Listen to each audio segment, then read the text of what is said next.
Hello, and welcome to CTR Cyber 5. 5 tips in 5 minutes to improve cybersecurity internal controls. I am your host, Jenny Hederman, Risk Counsel with the Office of the Comptroller. Our guest today is Kevin Foster, CEO and founder of the Kemetiq Security, LLC. Kevin has been in the IT security industry for nearly 20 years and has worked several verticals in his career, from nonprofits and healthcare to retail and education. He has worked a variety of roles in each and brings a wealth of knowledge and experience to our forum today. Kevin is going to be sharing 5 tips to support diversity in cybersecurity, and we'll jump right into cyber tip number 1. Welcome, Kevin. Hello, everyone. Great to be here. Great to be here with Jenny. Cyber tip number 1, embrace and acknowledge different points of view. I've often found that a lot of times in companies, there's a different culture. And when it comes to culture fit, and what it really should be is culture add. So when you're looking at different points of view, you can take into account the experiences and the types of events that others have been through, and look at that in the lens of, hey, you know what? I never thought of it that way. I've never experienced that particular incident in that manner, and that may be another way that a company can, diversify not only its workforce and being with women, with other minorities. It's really one of the things that a company can really benefit from, is looking at things from a different point of view. And that comes in a matter of ways when it comes to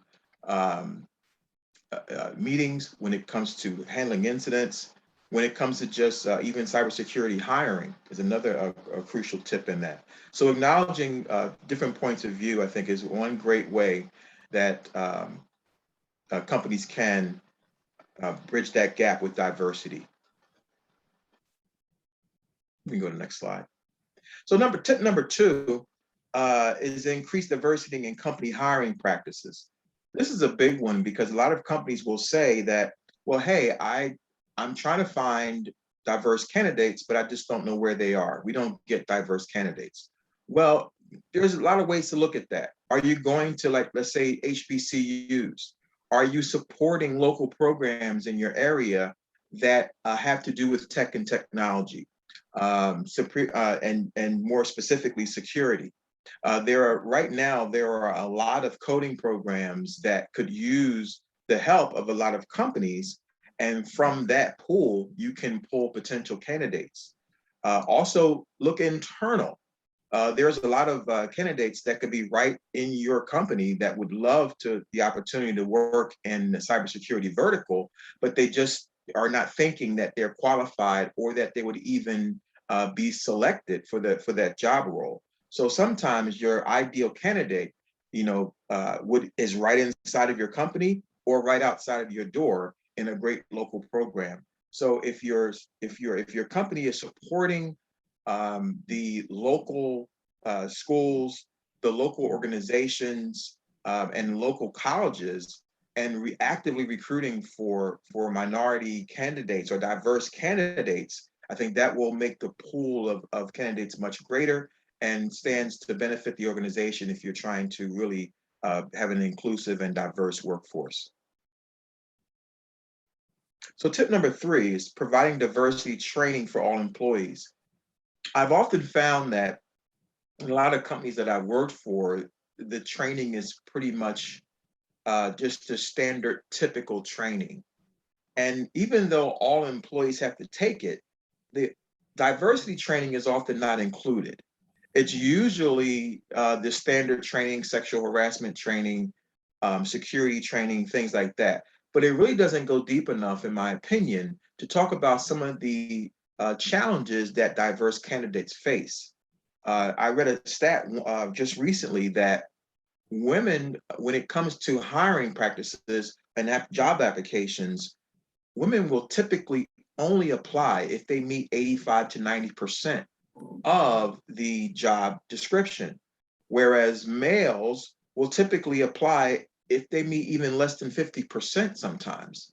So I think some of those kinds of things, the way that job hiring practices are done, the way that job descriptions are written, those are the kind of things that could really help boost the company's diversity in explaining that, you don't really need to meet all of these requirements before you apply.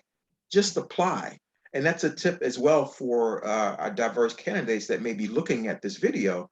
You don't have to have all 10 of the job description requirements before you apply. Apply for the job.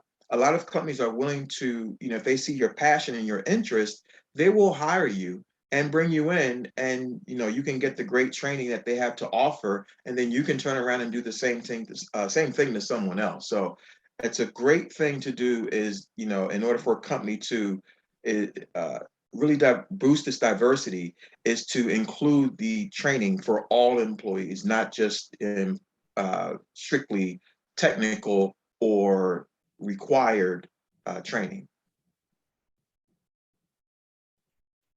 So tip number 4 is highlighting diverse employees by way of newsletters and company videos. Some employees, I think what I've talked to some people, they seem as though, or they'll tell me that they don't think they are heard, that they are even noticed in the company. And sometimes just a small blurb in a newsletter or just a short company video, just outlining some of the employees in the company, can really go far. And that can go far when it comes to employees internally. They can want to do the same thing, or they can be the kind of video that is shown for diversity training. It could be the kind of video that's shown to a diverse audience if you're trying to hire and be diverse in your hiring practices. So if you were to see a lot of candidates, you say, hey, I see a lot of women that work here. I've seen a lot of great videos. I've seen a lot of Blacks or Asians or, different diverse candidates who work here. I've watched the video and they really seem like they enjoy what they do. I may take a look at that company, and that can help boost your diversity as a company. And tip number 5 is to provide mentorship for those that are typically underrepresented. That's a crucially important tip here. Most of the times,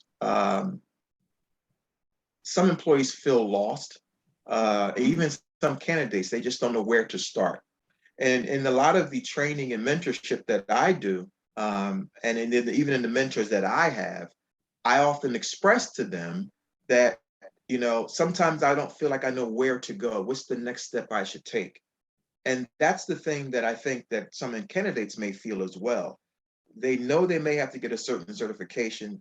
They know they may have to get certain types of education.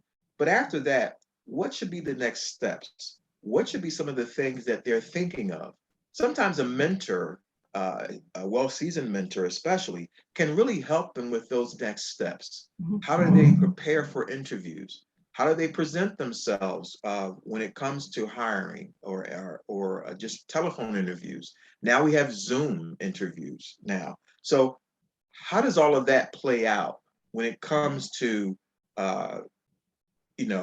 different candidates that don't normally apply for jobs at the corporate level, or jobs that are highly technical, and they can feel sometimes they can feel a little bit overwhelmed by that.